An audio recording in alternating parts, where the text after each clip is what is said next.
And Doeschate with us. As usual, we'll take one question at a time. We'll take questions from here first and then we'll move on there. Once you go first, yes, please. Ryan, could you give some clarity on Bumrah's availability for the game? Yeah, he's available for the game. Obviously, we know from the start he's only going to play 3 out of the 5. He's obviously had 8 days to recover from the last test. But given conditions and workload and how we think we can best manage for the next 4 games, we haven't made a call on that. We're going to see what the other guys are with their workload as well. So technically, yes, he is available, but we haven't made a decision on whether he's going to play or not yet. Hi, Coach. Coach, we saw a new look slip cordon after the last game.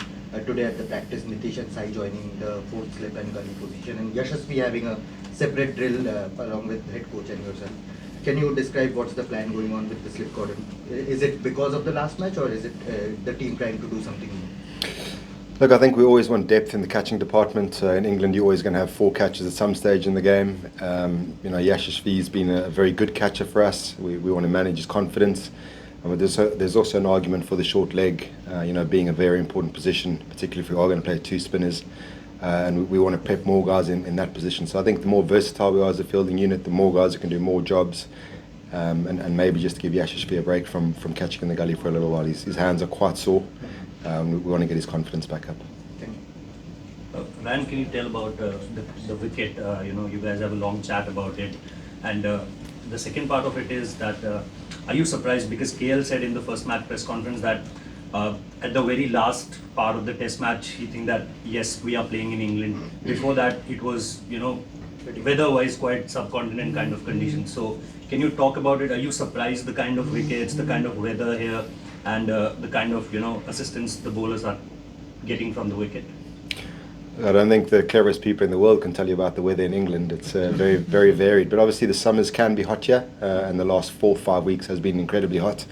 Also think England's style, the way they have played, it suits them to play on good wickets. So I'm not surprised that the wickets have been good so far. That surface there looks quite dry underneath. Looks like it's going to play well. It's got 11 mils on at the moment. But I see what Cal means. You come to England, you expect the ball to swing and seam all over the show. But that hasn't been the case in county cricket as well. The batch of balls is very dependent on how much the wicket does as well.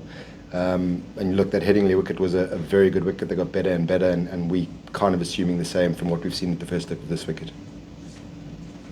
And just one day to the game, you said that you haven't made up your mind yet as a group with regards to Bumrah. But how close or far is he from the game, and if there are any hindrances on that front? Like, what's the discussion like with regards to Bumrah? Is the body not in the shape you want it to be, or do you want him to be preserved for probably the Lord's game? And second, is there a case for Kuldeep, considering how hot it is here and how the county games have been in build up to the test?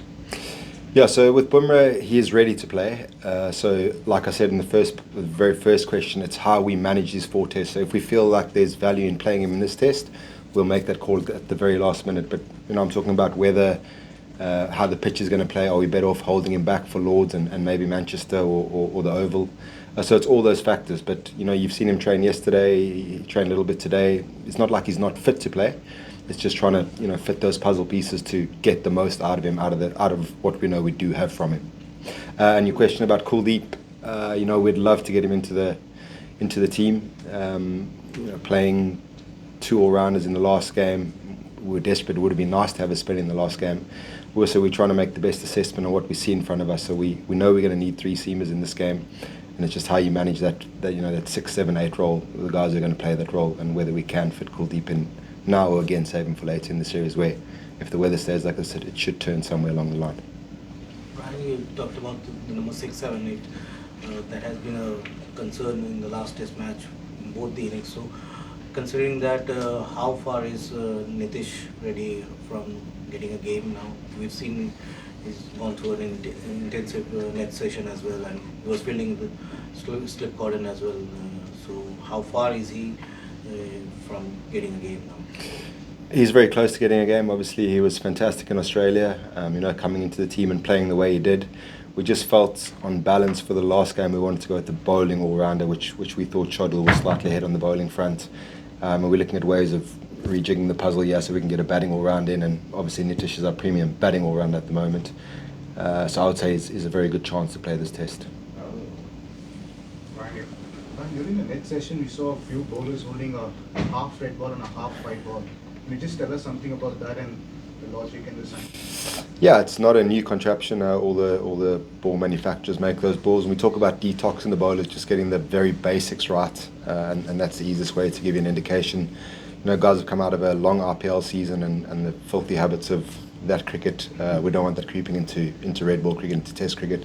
So Morna and the bowlers just use that tool just to make sure the basic fundamentals are in place. We've been using it for the last 2 weeks. It's not a new thing. As disappointing as the defeat in the last game was, how important is it to not make knee-jerk reactions and to sort of keep the faith with the team that you started with? It's very important, and I think for everyone, you don't mind being totally outplayed in a test match and you lose. We felt like we exhausted everything. We felt like we were really good in the majority of those sessions, but unfortunately the 2 sessions that we lost really, really badly. So, we feel like we played 4 days of good cricket, and we've lost that game in the end. So we're not going to get too down on it. But it's absolutely imperative that we stay focused on the whole goal of the 5 games, and there's 4 to go, and we just need to be at our best and give ourselves the best chance to win a test match here this week. Ryan, ever since the start of Australia tour, given you all don't have a proper seam bowling all-rounder, you have kind of juggled batting depth as against trying to go for 20 wickets. Is it like after the last test, wickets still fell in the lower order? How close are you, or have you discussed just going in with 4 tail-enders and just going all out for 20 wickets? We have, and when you're 430 for 3, it's absolutely fine. But when you're 200 for 5, it's a very different ball game. So in terms of managing the strategy there, we're looking at each bowler individually, feeling what we feel they can get wickets wise, and then it's just trying to balance up and trying to calculate as best you can what the best chance of getting into the test match. But like you say, you need 20 wickets. So the attacking party is obviously finding someone who can get wickets as well, and we're grappling with that. We don't stop talking about that. We're trying to figure it out. Last few. Rand, you must have had a look at the wicket. What's the wicket like? And is there a possibility to play 2 spinners on this track? Yeah, it's a great question. There's a very strong chance of playing 2 spinners. It's just which 2 we play, and that goes back to the previous question about juggling the batting depth. All 3 spinners are bowling very nicely. Washi's batting very nicely. So it's just which combination do we go with, the all-rounder spinner or the out-and-out spinner? Then obviously you have to play the bowling all-rounder again. So there's so many different variables. The wicket's got 11 mils on at the moment, 11 or 12. I can't remember which of the 2, but it's quite grassy and patchy. It's quite dry underneath. But there's also rain forecast for Wednesday. So again, trying to weigh up the 2 options of how we want to go attacking wise. But I'm pretty sure 2 spinners will play in this test. Last 2. Ryan, 1-1, anything is possible. We know how close the teams are because of Headingley was a really close test match. So 1-1, anything is possible. 2-0, it's a long way back. In that sense, is it tempting just to play Jasprit Bumrah because of the difference it might make to the stage of the sense of the series? It is, but we also feel we can go 1-1 or keep the score at 1-0 without Jasprit, and then again that's putting the eggs in the back end of the series where we're going to need him at some stage as well. You've got to decide when you're going to play your strongest suit, and that's what I was talking about the weather and all that. But we feel that whatever we put out there, we can compete in this test match, and we came pretty close without Jasprit in the second innings, as in he didn't get any wickets. But you can't win the test series with just one bowler in any case, and the bowlers are very well aware of that they need to chip in with wickets. So sorry, I can't give you a more firm answer. But yeah, we'll work out in the next 40 or 24 hours how we're going to manage Jasprit. Final question. Alright, is there a chance of Deep getting a game here for a little bit of left-arm variety in the seam attack? There is. I think I've said yes to every single player.